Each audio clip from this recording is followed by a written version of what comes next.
And hi there, welcome back to the channel. If you love dark, moody, cinematic portraits, then this video is for you.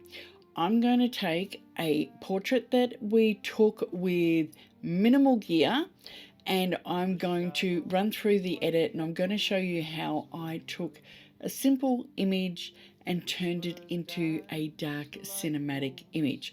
So let's have a little look at the images. And on the left is basically straight out of camera.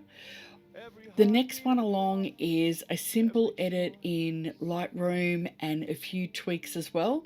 And then the final image, I'm going to take you into Photoshop and show you exactly what I did to it. So let's go jump in.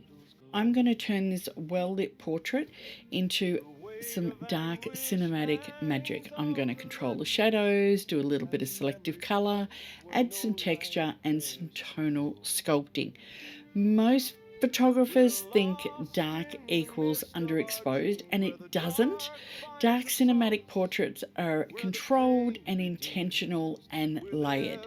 So I've just got this here in Lightroom, and I just did a few little tweaks to it. So the exposure, I brought the shadows up because it was quite dark. I lost the detail in his jacket and things like that, so I wanted to bring those back. Boosted the whites just a little bit, and that's pretty much all I did from there. I haven't done anything in the tone curve. If I go into the color mixer, if I go into saturation, I want to do something with the greens in here because they are annoying me a little bit. That's sort of what they looked like. So I just want to take those out completely. So it was the greens and the aqua that I wanted to pull out of that cuff. So that brings me to pretty much where I need to be. There's a little bit of mess in the background. I'm not worried about that at the moment. There's a little bit in his shirt that's a bit distracting, so I'm just going to go into the AI remove tool and just remove that little bit. I just find that it's drawing my eye in.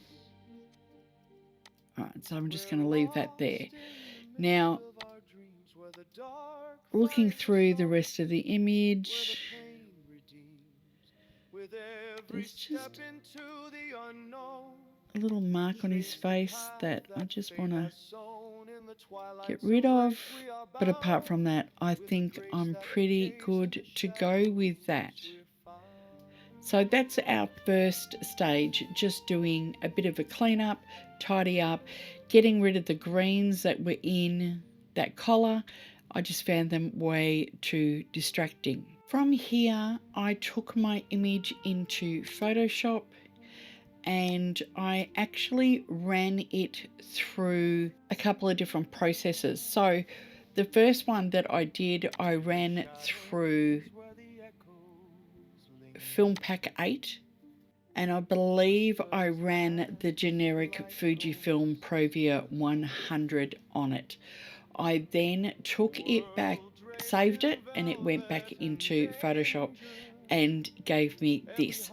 From here, I did a dodge and burn to bring out more detail into my images. If I show you the mask, so it's pretty loose, it's not perfect, but there were some details that I wanted to darken. And then of course there were some details that I wanted to brighten. So the edges of the hat, his shoulders, his face, that hand, things like that. I then just merged all that onto a new layer, and I was then finding that the red in his hands and ears was becoming a bit too much.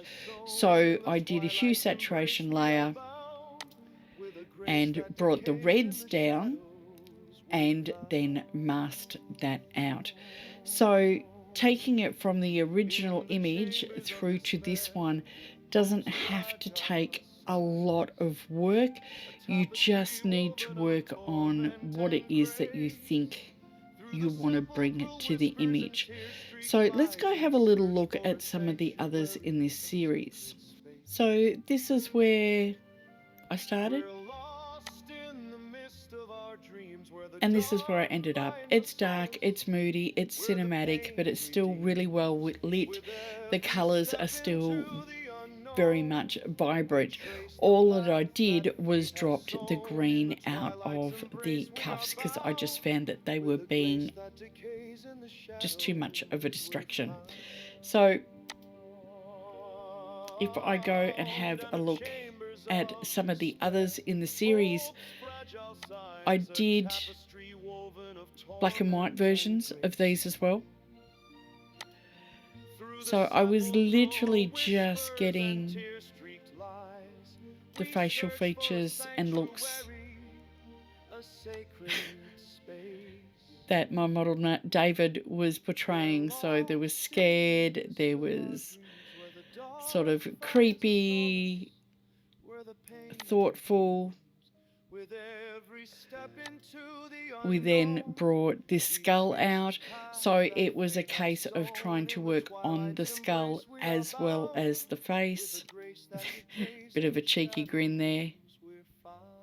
And then I did just some close-ups as well with a slightly different hat and without the hat. And my makeup artist also sprayed some blood on my model as well. So this is the colour version that I did with the skull. So as you can see, I have got light hitting the top of the skull and the hands here, as well as the face. And we really did have just poor light for this shoot. There, I'll put the link in it for the full behind the scenes, but this whole shoot was a comedy of errors. I forgot the trigger for the lighting, so we ended up using my makeup artist's ring light. We also had an old softbox that we managed to drag out, and we put that in the shot as well, which is giving the rim light here on the jacket and the hat. So you don't have to have fancy gear to be able to create some gorgeous cinematic portraits. So there you have it. It doesn't take a lot to take a basic image into something dark and moody and cinematic. It's not about just lowering exposure and making it darker or even adding a heavy vignette. It's about controlling your light, your tonal separation, your color grading, and it doesn't have to be over the top and 30,000 layers. You can keep it fairly simple. I could, and I did on some of them, I added even more texture by adding a textured background and superimposing and through blend modes and all the rest of it, and put that into my image. And I did another video a little while ago on how to add texture using blend mode, so maybe go check that out and see how you can add textures to your image. So that's it for today. I hope you found this video helpful. Don't forget to leave a comment down below, and if you could give it a thumbs up and maybe even think about subscribing, because the more people subscribe, the bigger the channel grows and the more content I'm able to bring you. So thanks for watching, and I will see you next time on YouTube. Bye.